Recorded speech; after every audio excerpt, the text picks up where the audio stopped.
Hello welcome back to Learnino. So ഈ വർഷം ബിടെക്കിന് join ചെയ്തിട്ടുള്ളതിൽ group സിയിൽ വരുന്ന സ്റ്റുഡൻസിനുള്ള സബ്ജക്ട്സ് ആണ് നമ്മൾ ഇന്നത്തെ വീഡിയോയിൽ ഡിസ്കസ് ചെയ്യുന്നത്. അപ്പോൾ ബിടെക്കിന് ജോയിൻ ചെയ്യുന്ന സ്റ്റുഡൻസിന് നമുക്ക് 4 ഗ്രൂപ്പിലാണ് അവർ വരിക. Group A, group B, group C, group D. Group C എന്ന് പറയുന്നത് മെക്കാനിക്കൽ എഞ്ചിനീയറിംഗ്, സിവിൽ എഞ്ചിനീയറിംഗ്, പിന്നെ അതിന്റെ റിലേറ്റഡ് ആയിട്ടുള്ള ബ്രാഞ്ചസിൽ വരുന്നവരാണ്. അപ്പൊ ഇതുപോലെ ഓരോ ഗ്രൂപ്പ്സിന്റെയും സബ്ജക്ട്സും സിലബസും ഡീറ്റെയിൽസ് ഒക്കെ നമ്മൾ ഡിസ്കസ് ചെയ്യുന്നുണ്ടാവും. അപ്പൊ ചാനൽ സബ്സ്ക്രൈബ് ചെയ്തിട്ടില്ലാത്തവർ സബ്സ്ക്രൈബ് ചെയ്യുക. ഒപ്പം നമ്മുടെ ലെർണിനോ ആപ്പും കൂടി ഡൗൺലോഡ് ചെയ്ത് വയ്ക്കുക. അതിനകത്ത് നിങ്ങൾക്ക് വേണ്ട ക്ലാസ്സസും സ്റ്റഡി മെറ്റീരിയൽസും ഒക്കെ അവൈലബിൾ ആണ്. അപ്പൊ നമുക്ക് സബ്ജക്ട്സ് ഏതൊക്കെയാന്ന് നോക്കാം. ഓക്കെ, ബിഫോർ ദാറ്റ് നമുക്ക് ഈ ഗ്രൂപ്പിൽ വരുന്നത് ആരൊക്കെയാണെന്ന് നോക്കാം. Civil engineering, chemical engineering, civil and എൻവയോൺമെന്റൽ engineering, mechanical engineering. Mechanical engineering തന്നെ ഓട്ടോമൊബൈൽ സ്പെഷ്യലൈസേഷൻ ഉള്ളവരും, പിന്നെ automobile engineering, mechatronics engineering, production engineering, aeronautical engineering, agricultural engineering, industrial engineering, metallurgical and material engineering, naval architecture and ship building engineering, polymer engineering, safety and fire engineering.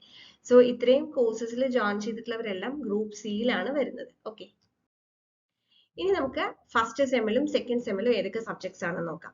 അപ്പോൾ ഓരോ ഗ്രൂപ്പിനും different ആയിട്ടാണ് സബ്ജക്റ്റും സിലബസും ഒക്കെ വരുന്നത്. ചില subjects മാത്രം common ആയിട്ടും വരുന്നുണ്ട്. അപ്പൊ ഇവിടെ അതിന്റെ കോഴ്സ് കോഡും അതേപോലെ തന്നെ കോഴ്സ് നെയിമും അതിൽ എത്ര ക്രെഡിറ്റ് ആണ്, അതേപോലെ മാർക്ക് എങ്ങനെയാണ് എക്സാം അതിന്റെ മാർക്ക് ഡിസ്ട്രിബ്യൂഷനും ആണ് കാണിച്ചിരിക്കുന്നത്. അപ്പൊ സബ്ജക്ട്സ് എന്ന് പറഞ്ഞാൽ ഫസ്റ്റ് ഒരു maths for physical science 1, then next സെമ്മില് അതിന്റെ 2 നമ്മൾ പഠിക്കും. സെക്കൻഡ് ഇയറിലും മാത്സ് പഠിക്കാനുണ്ട്. Then physics for physical science and chemistry for physical science. ഇതിൽ ഫിസിക്സും കെമിസ്ട്രിയും ഒരുമിച്ച് ഒരു സെമ്മിൽ പഠിക്കേണ്ട. ഇപ്പൊ ഫിസിക്സ് ആണ് ഫസ്റ്റ് സെമ്മിൽ പഠിക്കുന്നതെന്നുണ്ടെങ്കിൽ കെമിസ്ട്രി സെക്കൻഡ് സെമ്മിൽ, അത് അങ്ങനെ ഓൾട്ടർനേറ്റ് ആയിട്ടാണ് വരിക. ഓക്കെ, ദെൻ എഞ്ചിനീയറിംഗ് മെക്കാനിക്സ് ആണ് അടുത്തൊരു സബ്ജക്ട് വരുന്നത്. Then introduction to mechanical engineering and civil engineering. അപ്പൊ ഓരോ സബ്ജക്റ്റിലും 4 മോഡ്യൂളാണ് വരുന്നത്. അപ്പൊ ഈ സബ്ജക്റ്റില് നമുക്ക് അത് 2 പാർട്ടായിട്ടാണ്. അപ്പൊ 2 മോഡ്യൂൾ മെക്കാനിക്കൽ എഞ്ചിനീയറിംഗും 2 മോഡ്യൂൾ സിവിൽ എഞ്ചിനീയറിംഗും ആയിട്ട് വരും. നെക്സ്റ്റ് അൽഗോരിതമിക് തിങ്കിങ് വിത്ത് പൈത്തൺ, പിന്നെ ഒരു എഞ്ചിനീയറിംഗ് വർക്ക്ഷോപ്പ് ഉണ്ട്. Then health and wellness, life skill and professional communication. ഈ സബ്ജക്റ്റും ഒരെണ്ണം S1-ലും ഒരെണ്ണം S2-ലായിട്ടാണ് വരിക. ഇതിലാണെങ്കിലും നമുക്ക് എക്സ്റ്റേണൽ എക്സാം വരുന്നില്ല, ഇന്റേണൽ അസസ്മെന്റ് ആയിരിക്കും വരുന്നത്. ഓക്കെ, അപ്പൊ ഇത്രയാണ് സബ്ജക്ട് വരുന്നത്. ഇനി നമുക്ക് ടോട്ടൽ 100 മാർക്കിൽ 40 മാർക്സ് തിയറി സബ്ജക്ട്സിനൊക്കെ 40 മാർക്ക് ഇന്റേണൽ മാർക്കും അതുപോലെ 60 മാർക്കാണ് നമുക്ക് യൂണിവേഴ്സിറ്റി എക്സാമിനും വരുന്നത്. അപ്പൊ ഇതിൽ രണ്ടിലും ഈ പറഞ്ഞ പോലെ ഇത്ര മാർക്ക് വേണം, മിനിമം ക്രൈറ്റീരിയ ഒക്കെ ഉണ്ട്. അത് മാർക്ക് ഡിസ്ട്രിബ്യൂഷൻ ഒക്കെ നമ്മൾ സിലബസ് ഡിസ്കഷനിൽ ഡീറ്റെയിൽഡ് ആയിട്ട് പറയാം. ഇന്റേണൽ അസസ്മെന്റ് എന്ന് പറയുമ്പോൾ അതായത് കണ്ടിന്യൂസ് ഇന്റേണൽ അസസ്മെന്റിൽ നിങ്ങൾക്ക് സീരീസ് എക്സാം ഉണ്ടാവും. പിന്നെ അത് കൂടാതെ അസൈൻമെന്റ്സ്, നിങ്ങളുടെ അറ്റൻഡൻസിനെ ഒക്കെ ബേസ് ചെയ്തുകൊണ്ടാണ് ആ ഒരു മാർക്ക് വരുന്നത്. ഓക്കെ, പിന്നെ വർക്ക്ഷോപ്പ് ആണെന്നുണ്ടെങ്കിൽ 50 ഇന്റേണൽ എക്സാം, 50 എക്സ്റ്റേണൽ എക്സാം ആയിരിക്കും. ഹെൽത്ത് ആൻഡ് വെൽനസും അതുപോലെ ലൈഫ് സ്കിൽ, പ്രൊഫഷണൽ കമ്മ്യൂണിക്കേഷൻ ഒക്കെ ഇന്റേണൽ എക്സാം മാത്രമായിട്ടായിരിക്കും വരുന്നത്. ഓക്കെ, അപ്പൊ ഇത്രയാണ് ഫസ്റ്റ് സെമ്മിലെ സബ്ജക്ട്. സെക്കൻഡ് സെമിസ്റ്ററിൽ വന്നു കഴിഞ്ഞാൽ അഗെയിൻ മാത്സ് ഉണ്ട്, പിന്നെ ഫിസിക്സ് ഓർ കെമിസ്ട്രി. അപ്പൊ ഫസ്റ്റ് സെമിൽ ഫിസിക്സ് ആണെങ്കിൽ ഇപ്പൊ കെമിസ്ട്രി പഠിക്കണം.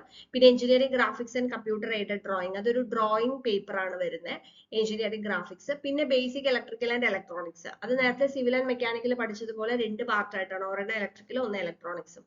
പിന്നെ പ്രോഗ്രാം കോർ എന്ന് പറയുന്നത് നമുക്ക് കോർ സബ്ജക്ട്. ഇപ്പൊ നമ്മൾ കുറെ ബേസിക് സബ്ജക്ട്സ് ആ പറഞ്ഞത് അല്ലെ. ഇപ്പൊ നമ്മൾ തേർഡ് സെം മുതൽക്ക് അല്ലെങ്കിൽ സെക്കൻഡ് ഇയർ മുതൽക്കൊക്കെ നമുക്ക് കൂടുതലും കോർ സബ്ജക്ട്സ് ആണ് വരിക. അപ്പൊ അതിൽ ഒരു കോർ നമുക്ക് ഇവിടെ പഠിക്കണം. അത് ഈ ഗ്രൂപ്പ് സിയിലുള്ള ഓരോ ബ്രാഞ്ചസിനും ഡിഫറെന്റ് ആയിരിക്കും. അതിന്റെ സിലബസ് സെപ്പറേറ്റ് ആയിട്ടാണ് വരുന്നത്. പിന്നെ എഞ്ചിനീയറിംഗ് ഓണ്ടർപ്രണർഷിപ്പ് ആൻഡ് IPR എന്ന് പറഞ്ഞ ഒരു general subject. Again health and wellness, life skill and professional communication, അതിൽ ഏതെങ്കിലും ഒരെണ്ണം. Basic electrical and electronics workshop വരുന്നുണ്ട്. സിവിൽ എഞ്ചിനീയറിംഗ് ഡ്രാഫ്റ്റിംഗ് ലാബും വരുന്നുണ്ട്. ഇത്രയാണ് സെക്കൻഡ് സെമിസ്റ്ററിൽ വരുന്ന സബ്ജക്ട്. ബാക്കി അതിന്റെ ഡീറ്റെയിൽസും അതേപോലെ തന്നെ എങ്ങനെയാ മാർക്ക് സ്പ്ലിറ്റ് അപ്പ് ഒക്കെ ഇവിടെ കാണിച്ചിട്ടുണ്ട്. സോ നിങ്ങൾ ലേർണിനോ ആപ്പ് ഡൗൺലോഡ് ചെയ്ത് കഴിഞ്ഞാൽ അതിനകത്ത് നിങ്ങൾക്ക് റെക്കോർഡഡ് ട്യൂഷൻ കോഴ്സ് അവൈലബിൾ ആണ്, S1 S2 കമ്പൈൻഡ് ആയിട്ട്. അപ്പൊ ഇത്രയും പറഞ്ഞ സബ്ജക്ട്സിന്റെ ഒക്കെ തന്നെ ക്ലാസ്സസും സ്റ്റഡി മെറ്റീരിയൽസും പ്രീവിയസ് ഇയർ ക്വസ്റ്റ്യൻ പേപ്പർ സൊല്യൂഷനും ഒക്കെ നമ്മളെ പ്രൊവൈഡ് ചെയ്യുന്നുണ്ടാവും. എക്സാം ടൈമിൽ സ്പെഷ്യൽ ആയിട്ടുള്ള റിവിഷൻ സീരീസ് ക്ലാസ്സസ് ഒക്കെ ഉണ്ടാവും. കൂടാതെ നിങ്ങൾക്ക് പേഴ്സണൽ മെന്ററിങ്ങും ഡൗട്ട് ക്ലിയറിങ്ങും ചെയ്യാം, ത്രൂ ആപ്പ് തന്നെ ചെയ്യാം. സോ ലേണിനോ ആപ്പ് ഡൗൺലോഡ് ചെയ്ത് നിങ്ങൾക്ക് ഡെമോ ക്ലാസ്സസ് കാണാം. ഡെമോ ക്ലാസ്സസ് നോക്കിയിട്ട് നിങ്ങൾക്ക് ആ ഒരു കോഴ്സിൽ ജോയിൻ ചെയ്യാം. 1 ഇയർ വാലിഡിറ്റി ആണ് വരുന്നത്. അത് കൂടാതെ നമ്മളൊരു free foundation course for engineering maths provide ചെയ്യുന്നുണ്ട്. കാരണം എഞ്ചിനീയറിംഗ് മാത്സ് എല്ലാ ഗ്രൂപ്പുകാർക്കും ഉണ്ട്. +2 വരെയുള്ള മാത്സിന്റെ നല്ലൊരു ഫൗണ്ടേഷൻ ഉണ്ടെങ്കിൽ നിങ്ങൾക്ക് എഞ്ചിനീയറിംഗ് മാത്സ് ഈസി ആയിട്ട് പഠിക്കാൻ പറ്റുള്ളൂ.